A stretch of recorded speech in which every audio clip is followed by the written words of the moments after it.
I seek refuge in God from the accursed Satan. In the name of God, the most gracious, the most merciful. All right, let's begin. This is the second part, and it focuses entirely on the holy month of Ramadan. We just finished discussing the symbols of Islam, what we call the sha'iyar, at the end of the previous section. Since Ramadan is arguably the most brilliant and magnificent of all these symbols, this section is going to dive deep into the wisdom behind it. First point.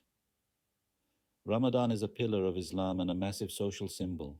It reveals God's lordship, His sovereignty over everything. Think of the earth as a giant banquet table. God has laid out countless foods and blessings in a way we can't even calculate. He is showing His infinite mercy and generosity. Usually people are distracted by causes, shopkeepers, farming, money, and they forget who actually set the table. But in Ramadan, the veil is lifted. Suddenly, the entire Muslim world looks like a disciplined army. Millions of people sit at their tables near sunset, hungry and thirsty. The food is right there, but they don't touch it. They are waiting for the king's command. You may eat. That waiting, that discipline, is a beautiful act of worship. It acknowledges that we are guests and He is the owner. Second point. This is about gratitude. Imagine a king sends you a delicious meal on a tray, delivered by a servant. If you tip the servant but ignore the king who sent the food, that's incredibly rude and foolish, right? Well, in this world, nature and shopkeepers are just the servants holding the tray. God is the king. We often give too much credit to the delivery guys and forget the source. Fasting fixes this. When you are stopped from eating, even a dry crust of bread, until God gives permission, you realize the true value of that bread. You realize, this isn't my property. I can't just take it. I am dependent. That realization turns a simple meal into a moment of profound gratitude. Third point. This is about social empathy. God created people differently. Some are rich, some are poor. He wants the rich to help the poor. But here's the thing. A wealthy person cannot truly understand the pain of hunger just by hearing about it. Without fasting, self-indulgent rich people might never grasp how much the poor suffer. Fasting levels the playing field. When hunger hits, the rich man feels exactly what the poor man feels. It softens the heart, it sparks compassion. You realize that no matter how rich you are essentially poor in the eyes of God, and that drives you to help your fellow human beings. Fourth point. This is about training the ego, the nefs. The human ego likes to think it's free. It wants to play God. It thinks, I can do whatever I want. It consumes blessings like a thief without asking. Ramadan smashes this illusion. From the richest ruler to the poorest beggar, everyone's ego learns a hard lesson. You are not the owner. You are a servant. You can't even reach for a glass of water without a command. That breaks the ego's imaginary lordship and puts it back in its place as a servant of God. Fifth point. This is about moral character. The ego forgets it is mortal. It acts like it has a body made of steel that will live forever. It chases the world greedily and forgets the afterlife. Fasting reminds the ego of its weakness. When you get hungry and weak, you realize, I am just flesh and bone. I fall apart without food. I am vulnerable. This breaks that arrogance. It makes the ego stop acting like a little pharaoh and turn to God, admitting its helplessness and asking for mercy. Sixth point. This connects Ramadan to the Quran. The Quran was revealed in this month. So to truly welcome this heavenly speech, we fast. We try to become like angels, rising above basic needs like food and drink, to purely focus on God's word. During Ramadan, The Islamic world becomes one giant mosque. Millions of people are reciting and listening to the Quran. It's like we are hearing it fresh, right as it descends from heaven. It's a beautiful, unified state. If you eat and drink during the day, you're essentially walking out of that mosque. You're disrupting that spiritual harmony. 7th point. This is about the spiritual market. We are on this earth to trade this short life for an eternal one. Usually, one good deed gets you 10 rewards.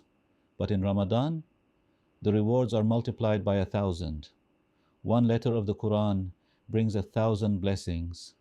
On the night of power, it's 30,000. Ramadan is like a massive harvest season or a super sale for the afterlife. It's a holy festival where humanity marches before God in worship. That's why we fast, to stop wasting time on trivial things and focus on this incredible opportunity for profit. A single Ramadan can earn you an entire lifetime's worth of spiritual fruit. 8th point. This is about physical and spiritual health. Fasting is a detox. It's a medical fact. If we just eat whenever we want, we damage our bodies and our spirits. The stomach is like the factory of the body. If it never stops working, the workers, our organs, get exhausted. Ramadan gives the factory a holiday. It lets the system rest. And while the stomach is resting, the heart, the spirit, and the mind can finally breathe and develop. They get to enjoy spiritual food while the stomach takes a break. The stomach might be crying, but the spirit is smiling innocently. 9th point. Finally, this is about breaking the ego's stubbornness. The ego hates recognizing God. It wants to be its own master. There is a narration that God asked the ego, "Who am I and who are you?" The ego replied, "I am me and you are you." God punished it, threw it into fire, but the ego remained arrogant. "I am me, you are you." Then God tried hunger. He starved the ego.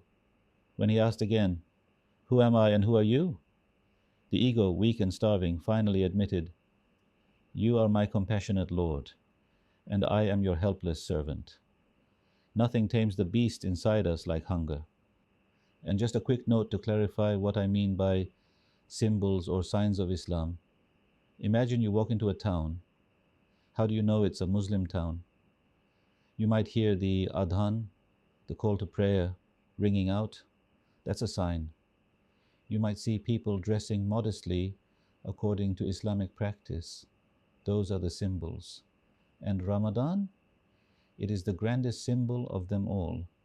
When you see a whole city fasting, waking up for the pre-dawn meal, breaking their fast together at sunset, and praying the Taraweeh prayers, it is a massive, undeniable declaration that this is a place where Islam lives.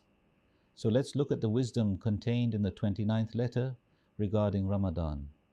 But first, let's revisit that point about religious symbols we touched on earlier. There is a concept in our faith called tabudi. This refers to acts of worship we do simply because God commanded them. It's not about logic or reasoning.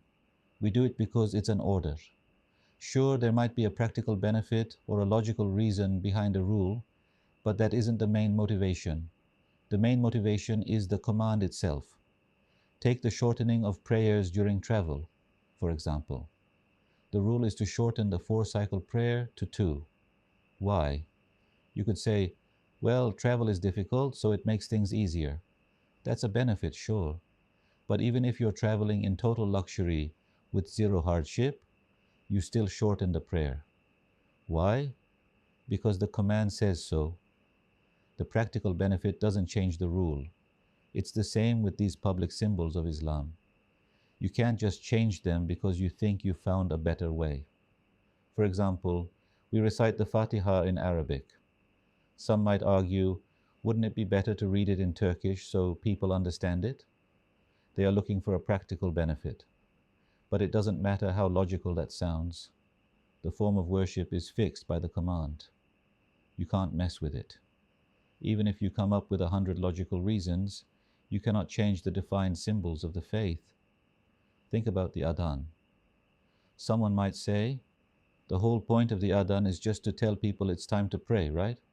Why not just fire a cannon or blow a horn? That would do the job. That person is completely missing the point. They think the only purpose is the practical one, telling time. They don't realize that announcing the time is just one tiny benefit out of thousands. The adhan is a proclamation to the universe. It is humanity declaring the oneness of God. It is a spiritual flag being planted. A gunshot can't replace that. It can't replace the declaration of faith that echoes through the heavens.